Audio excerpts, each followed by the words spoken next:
नमस्कार, आप देख रहे हैं मशाल न्यूज, जन जन की आवाज़, आफताब इरफान के साथ। सिरोही जिला प्रशासन हर 26 जनवरी और 15 अगस्त को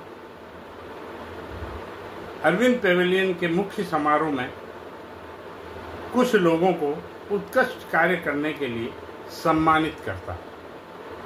यह परंपरा बहुत पुरानी है। ये कब शुरू हुई इसका तो पता नहीं, पर इस परंपरा में कई पेज। सबसे बड़ा तो ये कि जिसे सम्मानित होना है उसे आवेदन करना होगा और आवेदन के लिए बकायदा नोटिस निकलेगा कि इतने तारीख को इतने बजे तक आप अपना आवेदन का प्रारूप और साथ में अपनी उपलब्धियों की फाइल लेकर जमा कराएं, वरना आपकी फाइल पर विचार नहीं किया जाए। अब जिनके पास फाइल है, जिनके राजनीतिक संबंध है, जिसके प्रशासनिक संबंध है, उनकी फाइल तो पहुंच भी जाती है और क्लियर भी हो जाती है। इसमें सरकारी अधिकारी, कर्मचारी, समाज सेवी और छात्र छात्राएं होती हैं। छात्र छात्राओं को सम्मानित करना तो उनकी उपलब्धि के आधार पर होता है। जो उन्होंने वार्षिक अंक पाए हैं उस आधार पे होता है, या खेल स्पोर्ट्स में जो उन्होंने पदक पाए हैं उस आधार पे होता है। वो तो समझ में आता है। पर कर्मचारियों का उत्कृष्ट कार्य, जो कि महीने के अंत में अपने कार्यों की पूरी तनख्वाह लेते हैं, उसके बावजूद उनके उत्कृष्ट कार्यों के लिए उन्हें सम्मानित किया जाए। अच्छा, सम्मानित की व्यवस्था ये है कि हर विभाग का जो जिला अधिकारी है वो अपने करीबी कर्मचारी का नाम सजेस्ट करता है, फाइल भेजता है, उसका सम्मान।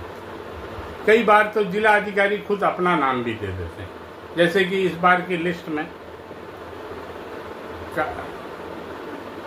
कार्यकारी अधिकारी भी सम्मानित हुए, जो कि लगभग अतिरिक्त जिला कलेक्टर के पद के बराबर पद पर हैं। वे अगर प्रदेश स्तर पर सम्मानित होते तो ये सम्मान थोड़ा ठीक लगता। वहीं CMHO साहब को सम्मानित किया गया इसलिए कि जिले में झोला छाप डॉक्टरों पर कार्रवाई, जबकि पिछले कई माह से केवल एक रेवदर में कार्रवाई हुई थी, वो भी ब्लॉक स्तर पर। जिला स्तर से कोई कार्रवाई नहीं। उनसे पूछा था तो उन्होंने बोला था जिला स्तर पे इतने काम होते हैं कि हम टास्क फोर्स जो बनी है उससे कार्रवाई नहीं कर पाते। उसके बाद रोडवेज प्रबंधन। आज जिला मुख्यालय पर रोडवेज की जो हालत है वह हर आम आदमी को पता है और उसकी हालत के बावजूद प्रबंधक को सम्मानित किया गया। इस हालत में लाने के लिए या इसे सुधारने के लिए ये तो विचारणीय बिंदु है। इसके बाद आप देखिए, आरक्षण टिकट क्लर्क को सम्मानित किया गया, जबकि सबको पता है रेलवे आरक्षण पर दलालों का जमावड़ा रहता है और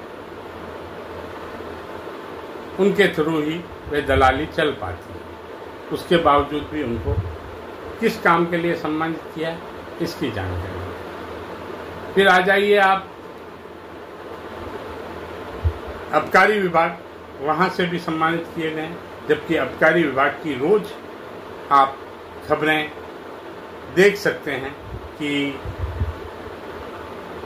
जिस दिन दुकान बंद की जाती है उस दिन भी शराब बराबर बिकती है। इसी तरह कई मामले हैं, लेकिन सबको खोलना संभव नहीं।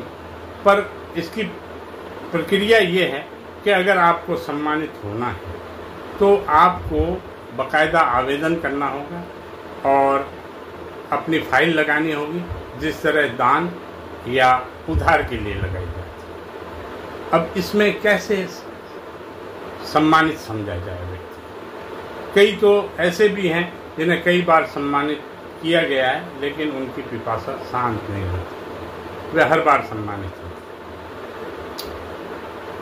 अगर यही सिस्टम रहा तो वे कब सम्मानित होंगे जो गलियों में कीड़े लगे पशुओं के घावों को साफ कर कर पट्टी बांधते हैं? वे कब सम्मानित होंगे जब जो आम आदमी की जान खतरे में देखकर अपना ब्लड देते हैं? वो कब सम्मानित होंगे जो घूम घूम कर आवारा कुत्तों को दूध पिलाते हैं? और वो कब सम्मानित होंगे जो एक्सीडेंट जैसी घटनाओं में सम्मान को भूलकर केवल लोगों की मदद करने के लिए भागते हैं? उनके पास न फाइल है, न वे प्रशासन तक पहुंच पाते। इसलिए जिनके पास फाइल है वे सम्मानित होते हैं, या जिनके राजनीतिक रसूखात हैं, या प्रशासन में अच्छी पकड़। अगर यही सिस्टम रहा तो जो वास्तविक सम्मान के हकदार हैं उन तक सम्मान नहीं पहुंच पाएगा। ऐसे में महराज फैजाबादी का एक शेर याद आता है कि रिश्तों की कहकशा सरे बाजार बेचकर, हम घर बचा लाए दरो दीवार बेचकर, शोहरत की भूख में हम कहाँ पहुंच गए, मोहतरम हुए भी तो किरदार बेचकर।